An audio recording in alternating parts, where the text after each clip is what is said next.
அவர்கள் நிலம் வாங்கியது அதிகமான பணத்தால் இல்லை, தியாகத்தால்.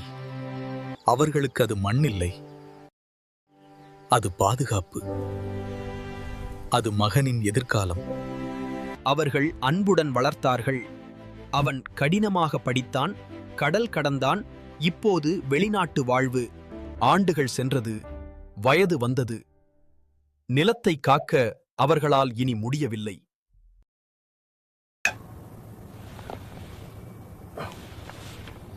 அப்பா, அம்மா, இந்த நிலத்தை நான் விற்க மாட்டேன், நான் காப்பாத்துவேன்.